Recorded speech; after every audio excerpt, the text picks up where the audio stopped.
मौत की दस्तक वीरपुर गांव। जैसा गांव का नाम वैसे ही लोग हैं। इस गांव के वीरपुर गांव का रेलवे स्टेशन रात के 9 बजे एक आदमी जिसकी उम्र करीब 50 की होगी वो डरते हुए लंबे लंबे कदम उस स्टेशन की तरफ बढ़ा रहे थे और कुछ बड़बड़ा भी रहे थे। यह लड़का मेरी बात कभी नहीं सुनता। मैंने मना किया था ना इसे इस वक्त यहाँ वापस ना आए, लेकिन मेरी सुनता ही कहाँ है। खुद भी मुसीबत में पड़ेगा और मुझे भी मुसीबत में ला रहा है।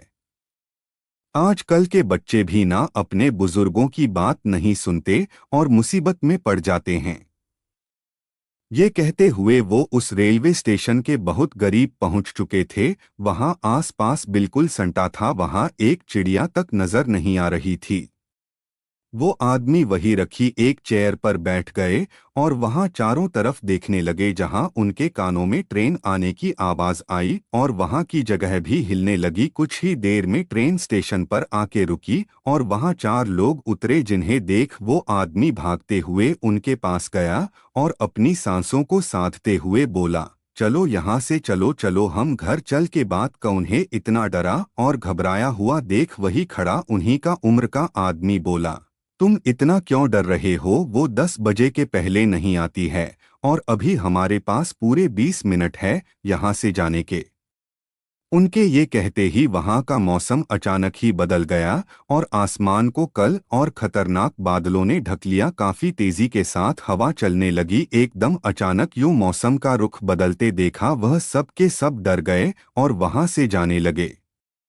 लेकिन वो सब कुछ ही दूर जा पाए थे कि उनके कानों में एक औरत की बेहद ही मीठी आवाज आई, यहाँ मुझे किसी ने याद किया। मैंने सुना कोई कह रहा 10 बजे से पहले मैं नहीं आती हूँ, तो डरने की कोई बात नहीं है।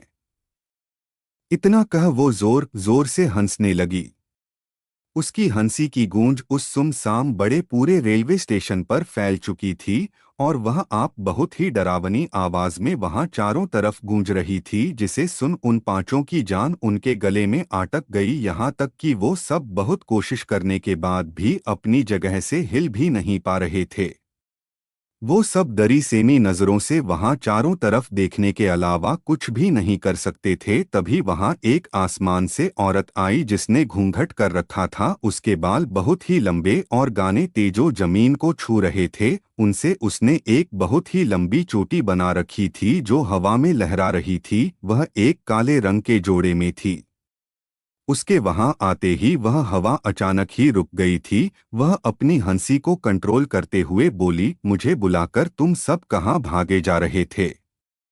उसकी बात सुन एक आदमी डरते हुए बोला, मैंने सुना था कि तुम 10 बजे से पहले नहीं आती हो, तो फिर तुम अभी कैसे आ गई? उसकी बात सुन वह औरत जोर जोर से हंसने लगी और बोली, मैं तुम्हारी कोई नौकर नहीं हूँ जो तुम्हारे सवालों का जवाब दूं, लेकिन बता देता हूँ क्योंकि तुम सब करने वाले जो हो। आखिरी ख्वाहिश समझ के बता देता हूँ। हाँ, तुमने सही कहा, मैं रात में 10 बजे से पहले नहीं आता हूँ, लेकिन अगर कोई मुझे याद करे तो मैं कभी भी आ सकती हूँ। और यह बात तुम पांचों के अलावा कोई नहीं जानता, लेकिन अब तुम पांचों भी मारे जाओगे तो यह राज राज ही रहेगा।